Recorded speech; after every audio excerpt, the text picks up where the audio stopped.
introduction of yourself. And does it look pretty? It looked pretty good, right? All right. These phones. Well, thank you guys for coming and listening to my nonsense, but let's hope it's not nonsense.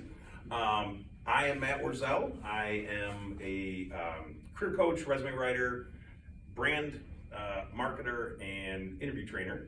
And I've been doing this since 2003. When I graduated, I went to school, John Carroll University in Cleveland, Ohio. Go Browns. Go Cavs. Yeah. And I actually got started, I was telling her I got started as a recruiter. So you guys are all in HR and HR focused.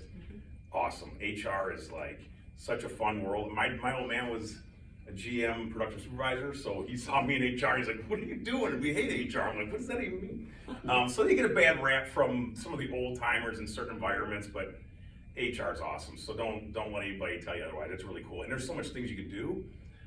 We're talking from like neat workers' comp stuff, right? Like investigating. It's like you're a sleuth. I was personally in recruiting and talent acquisition, so I was just putting butts in seats, for lack of a better word, and as quick as I could.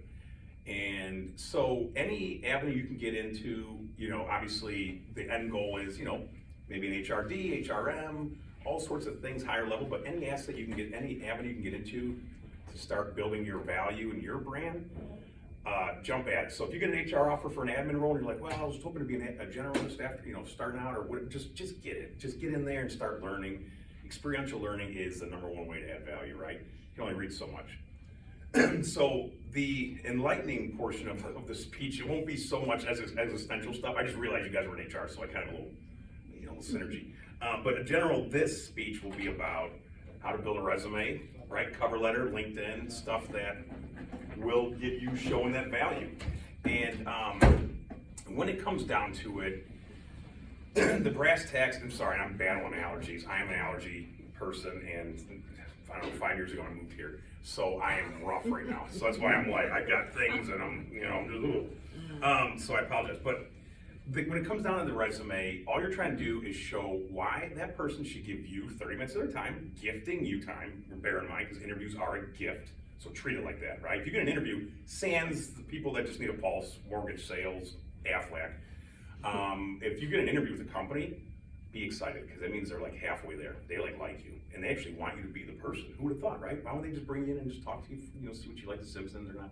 And so essentially you're like, when you get interviews, they're like, okay, we think this person's gonna make our life easier. Let's hope they will, because that's all they wanna do. They have an operation to run, and this void, this open requisition we call them, is stopping things from moving fluidly. So they say, get some recruiters on this. Let's get this person in place so then we can move on with our business.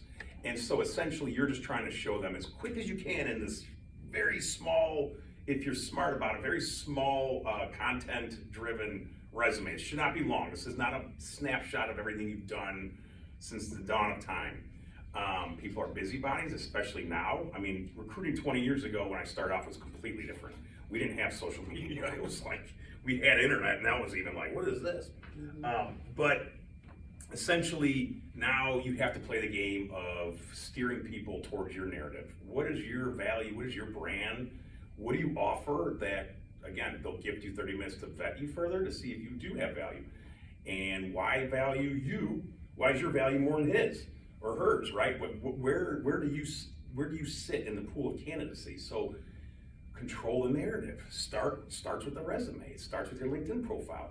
You don't have to just throw it out there and hope someone sees it and puts the pieces together, because they won't. No one cares you're unemployed but your mom. And it sucks, but no one cares. I don't care. She doesn't care. But there are people out there that are willing to help you, but it's up to you. And it's up to you to control your narrative, control your brand, and figure it out sooner than later if you can. It'll just be helpful.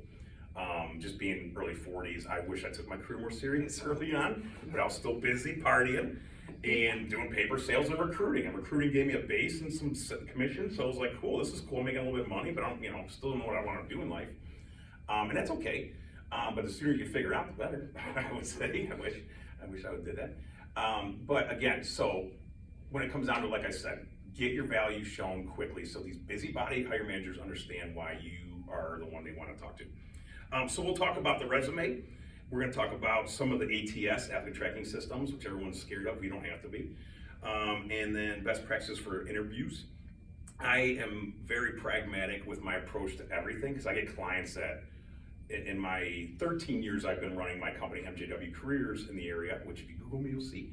I've been there for a while, and what I've come to the conclusion of is everybody comes to me from different wavelengths, and some are, I got kids, and I need a job yesterday, or I'm gonna be in foreclosure. Some are like, I don't even know if I wanna move, this company is good to me, but maybe. And so everyone in between, I get people that are like, I don't know what I wanna do, and I don't know how to get there. And then I get people that are like, man, I'm a construction manager, I just need a piece of paper for HR. I got 2 projects lined up for the next 5 years.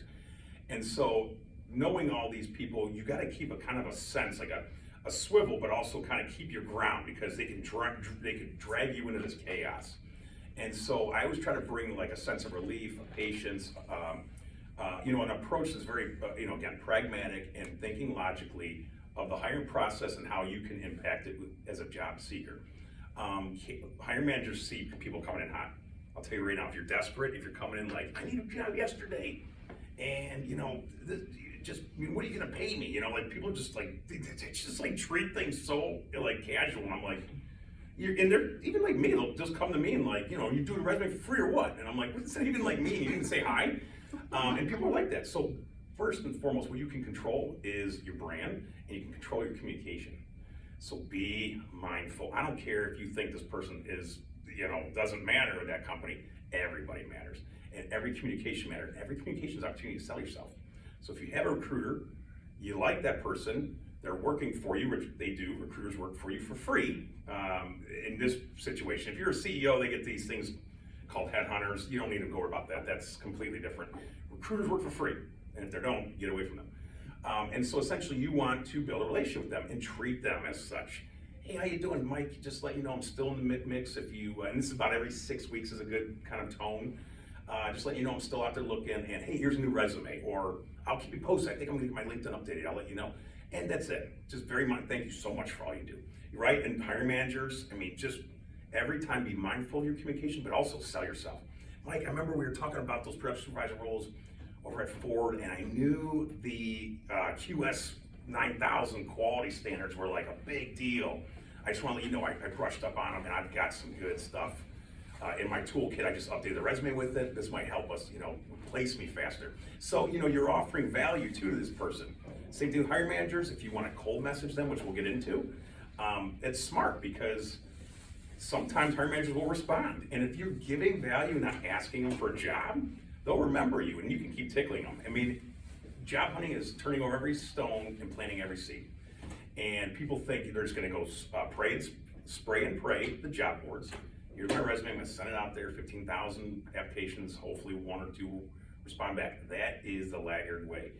The job requisition, when it hits the job board, has been through like 3 or 4 layers of screening already. Internal people, friends of internal people, competition people that they know are at competitors. They want to brag, they want to poach. So they go through all this, and then they're like, we can't find anybody. All right, now I'll put it on Indeed. Okay, so now you're in a pool of 1,000 candidates instead of, maybe 10. And so you really got to be mindful that spraying and praying, if it's Google, you ain't gonna get, you apply on google.com, it's gotta be a perfect blend of everything working for this recruiter to see you at the perfect time, and they're like, this is what I've been waiting on. But if it's a smaller company, okay, again, it depends on who you're dealing with. So the applicant tracking systems can get overloaded, and so therefore they have these things called, these robots that screen and that will vet a little bit before they let you through to the sourcer or the recruiter. And why? Because they've realized technology is sophisticated enough where it can tell us, using keywords, format, all this kind of stuff, if it parses correctly, they'll be able to rank you and say, hey, this person seems like they could be a good fit per my, AI mind. Sweet, okay, now the sourcer gets it, who's probably not anywhere near the world you're in. Like if you're a plumber, the sourcer's probably a marketing major. And so they're like, I don't know what a plumber does, but I kind of get the idea. Okay, well, hey, he's got this stuff in here and this technology over here. Okay, that probably works. Okay, now I'm gonna send it to the recruiter. And the recruiter is the cynical one. They are the one that said, prove to me you're not worthless. Because right now, everyone who comes on my desk is worthless until I say otherwise. And they have to be cynical, because recruiters are directly speaking, engaging, and interacting with hiring managers all the time. And the hiring managers are the ones that will grill the recruiters going, you're not finding me anything good, or hey, this is pretty good, this person, get them in for an interview. So they're directly related to the hiring team. And the hiring managers give them the goods as to what they want. So they're very much in cahoots, right? So you gotta make sure you're passing the recruiter test. And that recruiter's just gonna wonder about why you jumped ship over here. Why do you have a gap here? Why didn't you finish school? Why did you quit your summer job? You just graduated. Would you do anything on the summer? They're just trying to figure out you, because when it gets to the hiring team, by then they should realize you can handle the job per the description. They've got MS project, check. They've got 5 years PM full cycle, check. They've got 4 years of requirements gathering, check. Check. Okay, cool. So the hiring manager's like, yeah, this person could probably be the fit. Now let's see if they jive with us. Let's see if their personality fits us, right? So that final phase is more of a personality test than anything. But you have to have an arsenal ready to discuss relevant things that relate to their pains specifically. So we'll get into the interview, but again, at macro level thinking, value, get to the point, and the more relatable you can get, the better for the hiring team. So how do we start this resume madness? I keep mine very minimalistic. It's got a little pop. You can throw it up there? Yeah. We can throw it for a second. So like and this is kind of wonky. It's not showing the right bullet points. It's kind of got these little weird things, but those are supposed to be bullet points. But again, you got a summary, some core skills, and this was a little overloaded just because I wanted to make sure I got as much as I could for samples. But summary, skills, highlights, experience, and then below experience, education, certification, volunteer. So having said that, this is a preferred layout for a hiring team right now, because summary is not the old days where it was like, hey, I'm a project manager for 20 years. Actually, this is a little dated. I'm a project manager for 20 years and I can do, those are the old days. That was like 5 years ago. Nowadays, they're sales scripts. They're a one-piece sales script, 3 lines going, I have value for this job. Only this job is what you're gonna read about my resume for. If I wanna be a mechanical engineer and an electrical engineer, I need 2 resumes because it's 2 different audiences, right? So you're gonna tell them right here why you're just a banging mechanical engineer as it relates to what their specific pains are. Tailoring the resume is huge. Tailoring the resume should be the goal of everybody. I just get it, it can be a little tedious, but hey, if I'm reading something that interests me and I'm a hiring manager, you're relating, right? So why wouldn't they be inclined to read more, right? So if you're tailoring this project management success, value as quick as you can, why you're I call the Tylenol to their pain. Why are you gonna fix their pain? Why are you gonna be the relief? Skills, I still love skills. This can go back and forth with people in my industry. I still love skills because it gives me a chance to do some keyword optimization, as well as it gets the reader going, hey, if I'm hiring a project manager and I see stuff that relates to what project managers do, okay, I'm gonna keep reading. Oh, nat charting, okay, cool. This person's kind of in my sandbox. I'll keep reading. And then you get to the most important part, the meat and potatoes. When I recruited, I didn't read any of this. I went right to this because I was busy and I knew how to read resumes quickly. And there is a thing called the 6-second eye test. It does exist. It's innate and it's developed over time, but when people look at a resume, you're like, how'd you look at it that quick? Because I could look at a resume right now and tell you if it needs work or if it could probably pass the eye test. But this is the meat and potatoes. And how I set my highlights. Do you have any water by chance? Again, I'm telling you, allergies. I'm so sorry. I should have brought some. I'm sorry. So the highlights, this is going to be your meat and potatoes with the experience, the content. Highlights is a neat, nuanced section. And here's why. You can, first off, your biggest bang for your buck statements. And second, it can pull stuff from your old days. So if you got some stuff from 1995 from IBM, and everyone loves to keep on IBM, who the hell's IBM?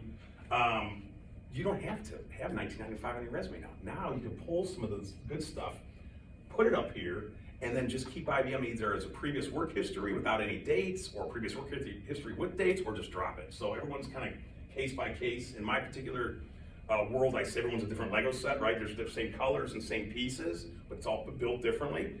And so that's how this should be, right? Everyone should have customized resume. If you're doing ChatGPT to do your resume, good luck. I mean, it ain't that sophisticated yet. Hey, I'm wearing that same jacket. It's my go-to. So, now I have a question. Yeah.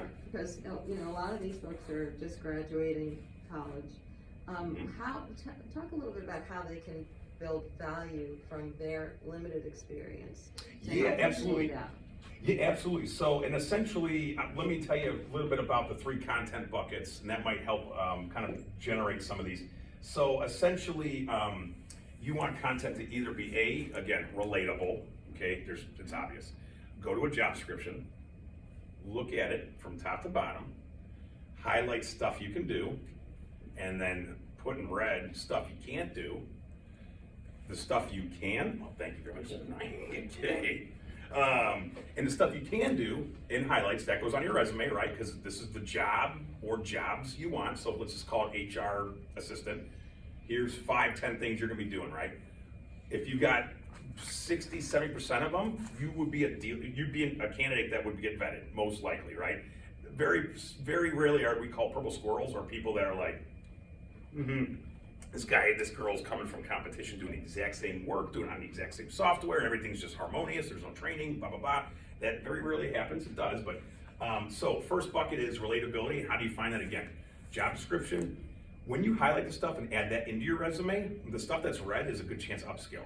So go and find out how to get that stuff. Everything's pretty much Googly now, so you find, hey, if I need MS Project, where can I go and acquire this software? You go online, it'll tell you, go through the process, get MS Project under your belt. Now you can be a project manager with MS Project, right? So find ways to upskill through the job descriptions. I would say look at like up to 5 job descriptions, because that gives you a good sample of what things are kind of everywhere that you might need in this kind of quote unquote role you're going for.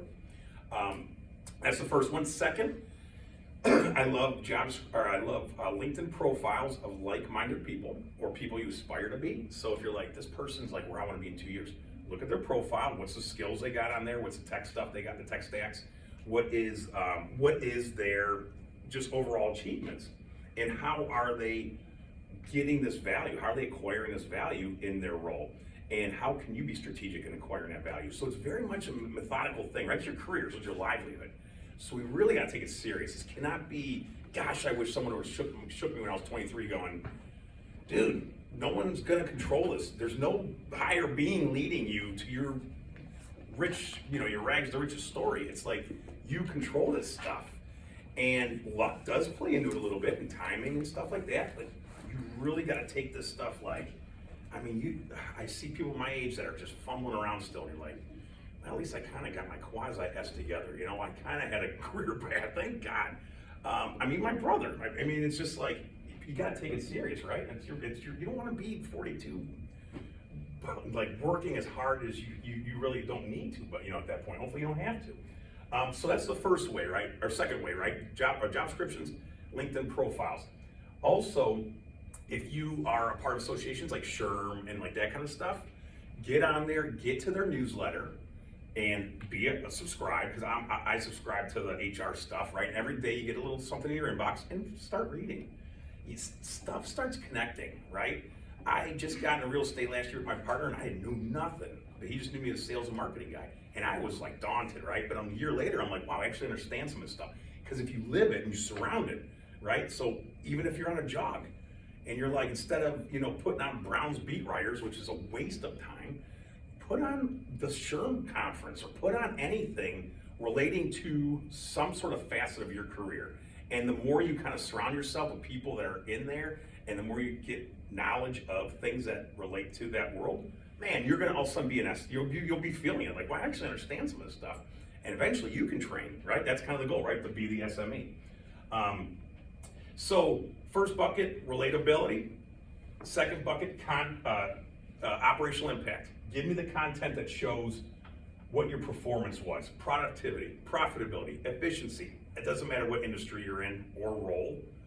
The people at Wendy's doing drive-through, that regional person is looking at their drive-through times going, Jim's not going fast enough. So even if you don't know you're aware of your metrics, people are watching you and your metrics.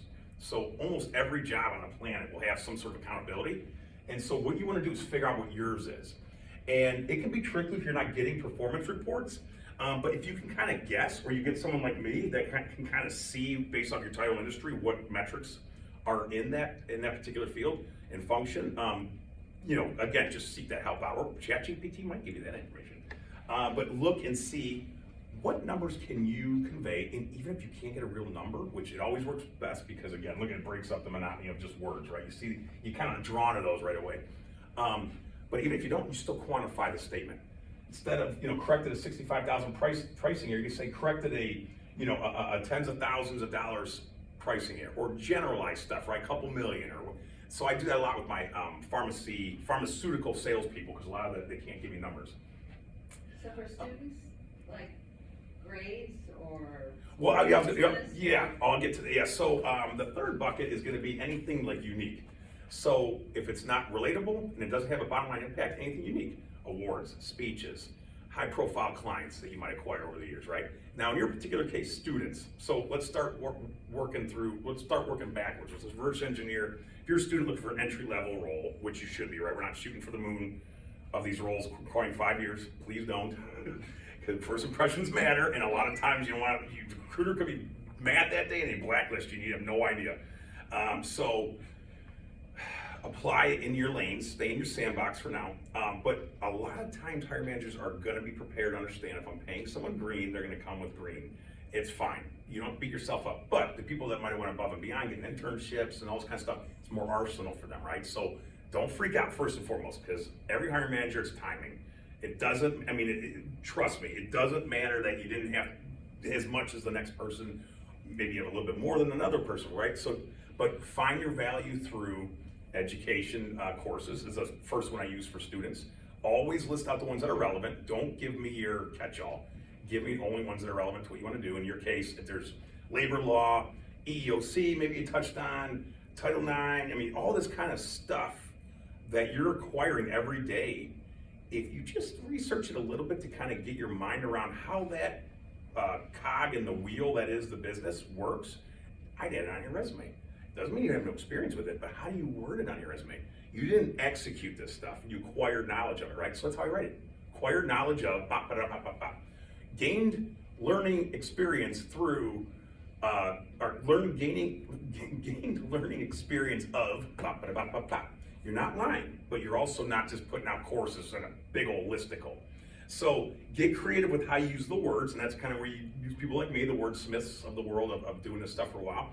I do projects. I love projects, students. If you guys got a bunch, even if it's team, it doesn't have to be led this project. It could be co-led, right? You can just get creative with how you're framing what that particular project was, so the readers aren't confused. And the readers understand exactly what you're trying to convey. It all comes down to, how do they perceive what you're trying to say? And the easier to digest, the better the read will be. The more cute, quirky, fancy, funny, ambiguous, trying to outsmart, I get people that are like using these big words. It's like, what are you doing? Like, and even if they think they're executives, it's like, I'm an executive, I should have bigger words. It's like, no, I don't care if you're a board member. Very middle of the lane, business-minded writing, right? Business-minded writing. Even if you're a teacher, if you're someone who's in maintenance that has they have to do with business, doesn't matter. Everyone should present themselves as a business person when they're job hunting. Then you can go back to your trade once you're done being a job hunter. Because when you're a job hunter, you're in business of selling yourself, right? You're branding yourself. So let's work on project stuff. Let's work on any software stuff you've gained.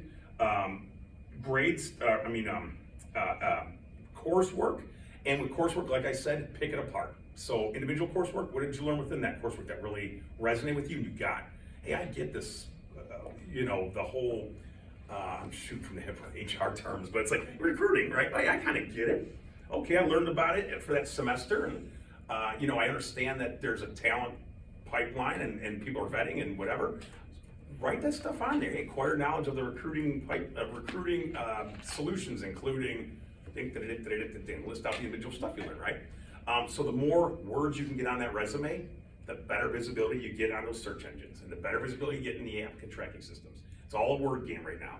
It's kind of a weird world we live in where we're trying to find people using words, but it's what we Google, right? It's what we do every day in the morning. We gotta go find something when you go somewhere. So no, you don't have to do that. Sorry. Okay. So yeah, but you saw, like, essentially that's how the layout is. You want to make sure the relevant stuff, in your case, the education can be in front of the accomplishments. You can go summary skills, education, then go into achievements, then experience. That's fine because you're early career. After about 3-4 years, maybe roughly, get it to the bottom. You can drop the date of your graduation too then. After about 3 to 5 years, no one cares anymore. And they'll ask, if they need to. And then, this is where you guys are. What's going to happen from here? No, it's okay. Yeah. I have a question for you, Ben. So Yeah. that first piece up at the top that you're talking about, that's summary. Yes. So, the paragraph. Are you looking at that kind of like, is that replacing a cover letter? No, totally different beast. Summary is going to be about 3 statements. It's your why, it's your biggest value offering, and it's what you're going to do to solve their pains, essentially. And if you can word it quickly and make it sound intriguing, that's kind of the goal, right? It starts off with a really good read. That's kind of where I pride myself in summaries, because if you can really hook, line, and sinker them initially, they will keep going, right? And that's the game you're playing. Stay on my page. Give me your eyeballs. Give me your headspace. What do you think about cover letters? So that's a great question. I'm the believer of you need them because it's the necessary evil, right? It's a game you play. I had a couple wonky hire managers over my time that I recruited for that wanted them first before the resume. And I'm like, this guy's got a lot of time. But I don't read them. I never read it. I don't read them. I mean, I don't need to. I know what I got to do when I was recruiting. But there are other quirky ones that will, or they'll want everything included. And so you got to play that game, provide them with everything. And then just shut the door and be like, I gave everything I could, right? I'm just going to kind of see what, hopefully that worked. And if I was strategic enough in my messaging, I'm getting it. So yes, cover letter you want, short, concise, half a page. The cover letter game is interesting. So I have the basic one I give my clients. It's the one of, if I'm going for a human resources manager, this will tell you exactly why I'm a good human resource manager. And it's quick and concise, a couple bullet points of like, here's the biggest cool things I've done as an HRM. I also do cover letters are called pain letters. Pain letters are a little bit more driven out of story of like more research about why that person has that opening and why the competition is jumping over them and why it's a lot of research, but it takes a little time, but essentially your narrative is about how you are that Tylenol to their pain relief. That could be tricky because again, you don't know behind closed doors why some of these jobs are out there. In some circles, you might be able to figure it out. And then we have a brand letter. The brand letter is like, but the best example is Apple, right? You're just like, oh, I love your iPhone. I grew up with it, blah, blah, blah. You guys are always in my mind. I love your commercials. And so you brand yourself as like a fanboy, fangirl type thing. So there's various ways to get people's attention, but what it comes down to is quick, concise, make the concise very impactful. It's all I will keep saying. More words, the worse, because people don't have time. So with respect to just finalizing the resume, if you were listing summary skills, education, which I would in this class particularly, unless you have been working for 10 years simultaneously, and then achievements, experience, volunteerism, yes, put that on there, and groups, any affiliations. And go join something quick if you don't have anything. Just go join SHRM real quick for like a semester and be like, cool, $50, it's on my resume though. With the education section, keep it minimalistic. BS, comma, HR, or human resources, comma, UNCW. I don't need anything. And a graduation date because you're early career. Take the coursework, take the projects, put that stuff in the contribution stuff. Keep that centered because if that's all you're working on, if you haven't been an intern HR, you need that stuff in the forefront, right? So that's where you want to list it out. If anybody needs help after, like clarification, just ping me. I'm on jobstickers.com, like pot stickers, job stickers. It was so funny to me 10 years ago. And so just go there and you can get to my email. And I'd be glad to kind of show you some of this stuff, but less is more, minimalistic, and emulate your LinkedIn with this stuff that we're going to create. Your resume should emulate LinkedIn. I'm in that house. There's 2 different houses of career coaches, and we're all like, no, you should be able to make this personality on LinkedIn and be nuanced and quirky. And I'm like, this thing's a digital resume. There's some people don't even look at resumes anymore. So why chance it? What are you're gonna schmooze that one hiring manager that's like on there for fun that day? These people are busy, and are you the person or not? And so get to your value and get to it quick. And how do you do that? Less is more, just like the resume, less is more on LinkedIn. Now on LinkedIn though, you can expand the sections though.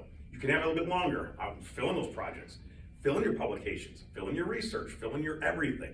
Every section should be filled in as much as it can.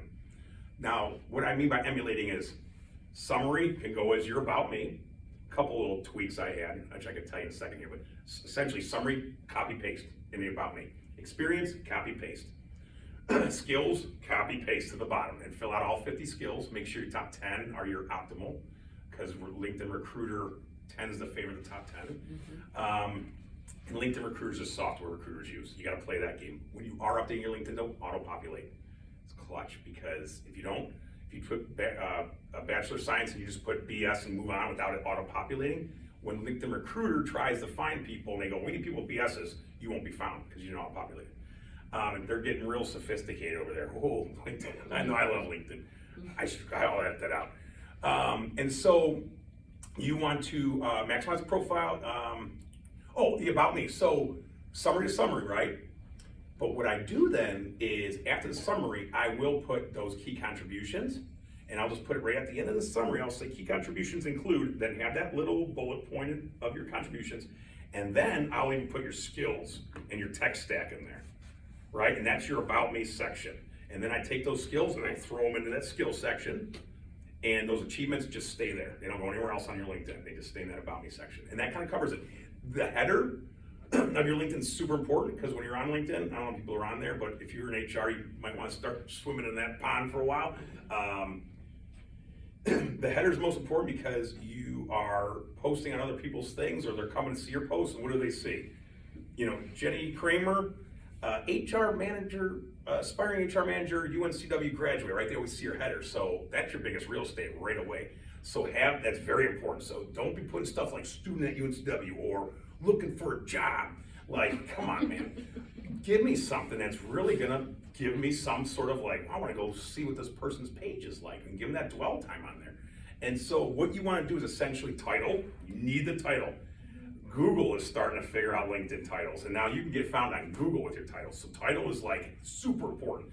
Get to the point right away. Aspiring HR manager is fine, but then give me some of your skills or your values, or some sort of, maybe if there's a metric that you had from an internship you're really proud of. Hey, I onboarded 30 people last internship. That was really cool. Anything, just something that's gonna show me why I should need to click on your page. But do not put anything about job hunting, and do not put anything general. Make it your title, and then give me a little pop. I tend to do, if you don't have much to pop, just do your top 3 skills. Aspiring human resources management, focusing on talent onboarding, HR, whatever. Just give me your top 3. Should I give you titles? Payroll, yeah. benefits. My day has started early today. I know, I just got done with client calls too, so I'm like, I switched my brain. You essentially want that header to pop, and you don't need it too long. Just, again, mind the real estate when you're looking on your LinkedIn, and you can see exactly what that title looks like. Matt, what's your title? Mine is something crazy. No, mine's actually, I'm just like preaching something about getting people hired faster, I think. Let me show you here. And it's funny because, I mean, us experts, we'll tell you right now, our resumes, they look the worst because we don't ever spend time on our stuff. And so I've actually hired marketing people over the years to kind of help with, I forgot about the in. You'd think they would get rid of the in by now. It's like ESPN.go, remember that? Remember .go had ESPN? Oh yeah. That was the best. What about pictures, Matt? Yeah, so a couple things here. So, I got this funky thing too now. They do this thing where it's like a video. So mine's accomplished career coach resume where helping job seekers land higher paying roles quickly by reverse engineering a job search and identifying and articulating their unique value proposition and operational impact. And that was a lot.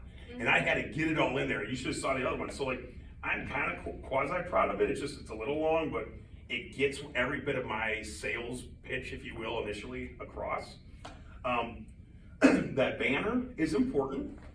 Banners on LinkedIn are funny. So they tend to like this kind of thing where show me what your brand is over here, and this can be blank, or this can be like a picture of you doing a speech. People like that. Or like my case, my books I publish. So I got a few books out there. So, LinkedIn, when people get there, they're gonna see your title and they're gonna see your banner and your photo. And those need to be the 3 biggest things that you should focus on initially before you start getting the content, because some people will just skip right off if they see it and they're like, eh. So picture, I always say, this comes from my acting stuff. I do acting as well at night. I call it moonlighting. It's sometimes during the day. But actually I was in Outer Banks this year. Episode 5, I was driving a choo-choo train. In season 3? Yeah, this last season. Or episode 5, sorry. But and when I'm taping and doing all this entertainment stuff, you kind of, this is like the rule, right? You kind of have your head down, and you pop it up, and you know, so you got to have this chin thing. And so do it. I mean, just like this, and then a little smile, and what you want, and that's it. Do that for your face. Have it here from your top of your pecs to here, not up here, and not here. Here, exactly. And that's a headshot. And it's a headshot for all headshots. Business, acting, Brad Pitt, back when he had to have them. We used to have them. Although back then we had different, we used to like dress up in uniforms and stuff. So have the photo in front of a white or beige is preferred. Like this would be fine. Just make sure there's no shadow. So if you're standing in front, like when I do auditions with my wife, you know, it's like if I'm back here like this and you see a shadow, like casting directors hate that, so you gotta step forward. Just do that so, you know, you're not looking like there's someone hulking over you. Have a friend take it, an iPhone. I mean, back, we didn't even have these when I was doing headshots. It was like, this iPhone technology is wild with the camera. But yeah, so that's the headshot. The banner for now, I would just say, maybe something of the sorts of human resources, and maybe like, even if it's like you at a conference, just watching something that's going on, or gosh, it's tricky when you don't have, you know, again, not a ton of things to sell about yourself just yet, but if you, I'll tell you what, if you specifically are interested, just ping me and I'll figure out one for you. Because it's funny, I never really kind of thought through that. Like, what would an early career banner look like? I'm always like, yeah, you've been in the business for 10 years. So that's the gist of it, right? So match your LinkedIn with your resume. I say, for sanity's sake, you don't want to pit a recruiter against a hiring manager, and the hiring manager goes, Jill looks great. You see her LinkedIn, and he's like, you know, the recruiter's like, the resume, I didn't even know she was doing these jobs. It's like, you know, that's where confusion, and what do hiring managers do? I don't know, let's just go, let's move on. Go to the next person. There's plenty of people to vet. So keep it simple, help them help you. Control the narrative, keep it very minimalistic, and keep it very short and concise, but that short conciseness be super impactful.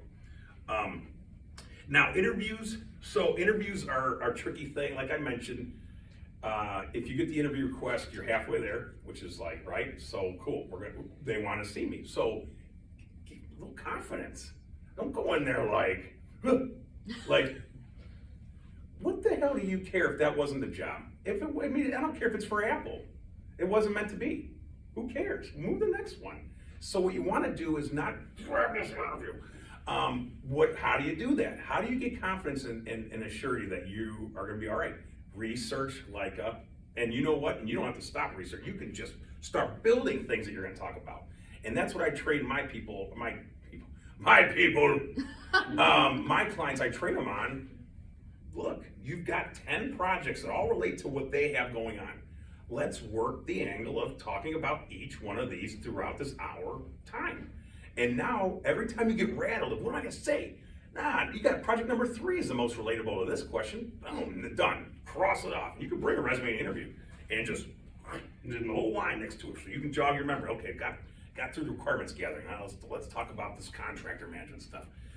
So whatever you're going to be interviewing for, reverse engineer from the interview, from the job description, put in highlights, the stuff you can do, and put in red the stuff you can't. Go upskill the red, highlight stuff, get in your arsenal for the interview. Cool, they've got 3 things out of 10, I can do these 3. Then what you do is build up a really neat, short, concise narrative. I use a STAR method, situation, task, action, result. I didn't invent it. All this stuff is regurgitated, but it just makes sense logically. Give them a scenario. It's like storytelling. Give me prep. Now I'm gonna get into action. I'm worried. They overcame it. I love this movie. Right? These are from the dawns of time since Socrates and these guys invented stories. So nothing changes. Give them a situation, okay? Give them what you did. Oh, I did this, and that situation was screwy, and I did this, and look what happened. And keep that every time. Boom, boom, boom. 1, 2, 3. I call problem, action, result also. Sometimes there aren't a problem though. Just action, result then. Don't be so hard on yourself. Just get across the point. What's the point? Impressing them with your value. Keep it logical, keep it quick and simple, and be as relatable as you can. If you're getting interviewed with HR and you're talking about this, construction landscaping job you had all summer, and you're like, yeah, this reminds me of construction landscaping job I had with the customer service aspect. And they're like, okay, we got a little customer service. Okay, what's the next thing? Can you tell us a little bit about how you did budgeting? Well, I didn't do any budgeting. Well, I'll tell you, we had customer service at this landscaping job. And it's like, and people see it a mile away. Holy moly, this person has nothing that they're talking about. All they're worried about is this interview, not even talking about themselves really, because they're not even remembering all the neat things they've done in life. And this person's not smarter than you. You know what I mean? Like, everyone has their flaws, and so you don't have to go in there like this person. Again, they want you to be the person. They wouldn't bring you in the interview if they didn't. So have that confidence and don't beat up a project. If you talk about customer service at landscaping, get off of that again. Don't ever do it again the rest of the interview, unless you really need to. But so think of it like that. Set the tone, what you did in response, and then what was the outcome. And make sure they're all good. You don't want anyone they're bad. But sometimes they ask you about the bad. Well, yeah, they'll ask you Right. weaknesses and all that stuff. Well, yeah, more it's about, talking about a difficult situation and how you overcame. Right. Right. Oh, yeah. And that's funny. That's some of the stuff I do during my mock interviews with my clients are, it's Friday at 4:30 and here comes the project. And a lot of these people aren't reinventing the wheel. I mean, there's some sophisticated tools now, but most of the time they're going to ask you why you left where, what do you want to do, what is your biggest strength and weakness? Tell me about yourself. What's your goal in 3 to 5 years? Which some of it's 3 to 5. I don't know how I'll be alive in this world we're in now. So again, and then have binder contents. This is the other thing. You don't have to rely on your memory. This is an interview. It's a very ebb and flow thing. They're not expecting you to be. It's not like on set where you have your lines memorized. You can bring a little binder. I call it your cheat sheet of projects. So whatever you got to do to jog your memory. If you're good at mnemonics or whatever, is that mnemonic? Is that the word where you associate? So if you are someone that can just look at 3 letters and go, that's that project. Do whatever it takes for you to recall it and jog that memory. So list out those projects that you really want to talk about. Then the resume, so you're not fumbling over your actual background. And then if there's anything else you want to start really you can really get into some of the nitty gritty of what they're expecting, like some of the questions that relate to that particular role and how you're going to respond. So if you have little kind of things that'll kick off that journey of talking, the discussion, good, because you maybe know, hey, I don't have this, and I don't know how to bring it up, but I do have a good response, about, and that's not just I'm a quick learner. Come on, guys. Everybody is, right? And if you answer like that, just assume if you make an answer that 50 people are going to also say, try to not do that, right? Quick learner, team player, good at communication, time management. These are called soft skills, and these are good to have. And for some reason, they were cool for 6 months during the pandemic. But now we're back to reality where we don't care. We just need you flexible. Okay? All they care about is flexibility right now. And so what we really care about is hard skills, tech skills, your value, and ability to do the job right. Make their life easier. Be the town hall. So that's building the right narratives, tracking your key wins. Oh, tracking your key wins. So when you start work, please, on the first day, start a brag book. Oh, it helps us resume writers, and it helps you when you have to start justifying some of the stuff you've been doing. And so the really good professionals of the world will track their wins meticulously. And then what do they use it for? Not just a resume, negotiation. You gotta get paid more. We gonna sit in the same job forever. So now we're like, okay, Mr. and Mrs. Manager, I'm ready for a promotion. Oh, what did I do? Oh, let's sit down. Here we go. And it works. I mean, it's just a logical way of handling your business, right? And then follow up. So you follow up in negotiations. So negotiations are a little interesting. When you're early career, there's not much negotiating. You might be able to weasel in a couple things here and there, but let's let's just get that experience, right? Okay, let's just take the role and get the experience. That's what I had to work for free in college. We used to do free internships, believe it or not. And so I did free acting projects back in the 2000s when I started doing stand-up and stuff. And people were like, "You want to be in my movie?" I'm like, "Sweet." Yeah, I'm like, "Do I get paid?" No. Oh, okay.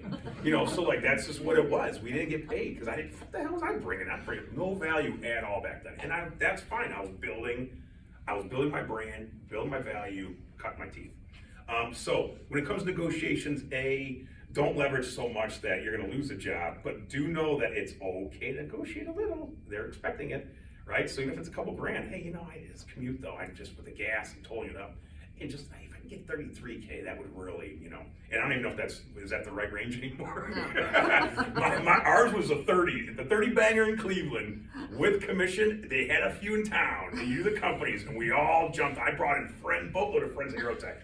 That's where I cut my teeth at Aerotech, the guy who owns the Ravens. He built his billions of dollars through recruiting and staffing. So him and 3 guys in a basement started his company in the 70s. And by the time I was there in 2000, man, I'll tell you, it was like, if anybody's ever seen Boiler Room. I felt like I was in Boiler Room. It's exactly what it was. So it was recruiting instead of ripping people off of stocks, which was really, really good company. So essentially though, that was like, okay, that was ideal, right? So we all kind of had our mindset of like, this was very good for my, livelihood. But in your case, find your number that you can live on, that's not illogical. And then when you go in the negotiation room, so long as you have an intention and purpose of what you're asking for and you have a way to justify it, it might come true. But if you just go in there saying, I need $2,000 more, and they're just like, why? So, like, come on guys, this was your chance to really, again, $5,000 up front could be tens of thousands on the back end with the promotion and the incentives that come along with every negotiation when you're an internal employee. So you got to keep that in mind. That first number, it's like a house, right? The money is in the buying? The money's in the deal. No, that was this morning's brain. So that's what you got to do though, is focus on why you have the means to justify that extra money. But don't be afraid of negotiations either. And then finally, follow up. So you have to do follow-up. It is so comical to me that people don't do follow-up still. And I talk to my HR people in the world and they're like, I don't get follow-up that much. I'm like, what? I thought this was like a known thing now, because it wasn't 20 years ago. But do it, they will remember you. And what do you do during follow-up? What I say earlier, every time you communicate with them, give them an incentive as to why you're the fit. So during follow-up, thanks for the interview. Just want to say, I really appreciate your time and vetting my background. And I really hope you guys find the right person. And just to let you know, you discussed ABC, and I just want to reiterate ABC. And the ABC is what they want and what you can do, right? It matches.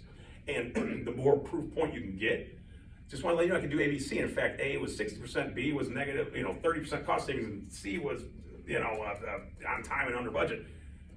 More, right? Giving them some more justification why you're a good person. So, good candidate. So, keep that in mind. Every communication you have with these people, sell yourself. Do it. There's no hold back. Just don't overdo it, right? Be mindful. Their time. Keep it quick and concise. Hey, thank you again. So, that's pretty much it. With self-branding, I would just say stick to your sandbox. If you guys are in HR, it's LinkedIn. TikTok, I don't know, it's starting to get like super ingrained everywhere, but it ain't Instagram, it ain't, Twitter, Facebook. Facebook has some groups that are really well worth it though. I'm gonna part a couple HR groups on there, which is great because you can talk to counterparts about similar stuff. So I won't knock Facebook by that, but you don't need, again, you don't have to brand yourself on there as much as LinkedIn. LinkedIn for you guys, get on there and start maximizing your visibility by adding as much as you can, doing it right, but also engaging.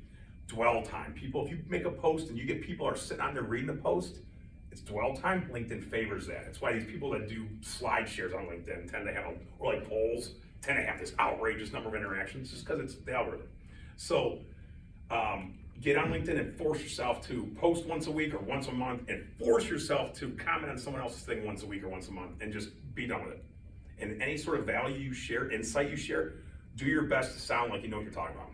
You're like, I hate this whole, CHRO stuff. He's people are spread thin.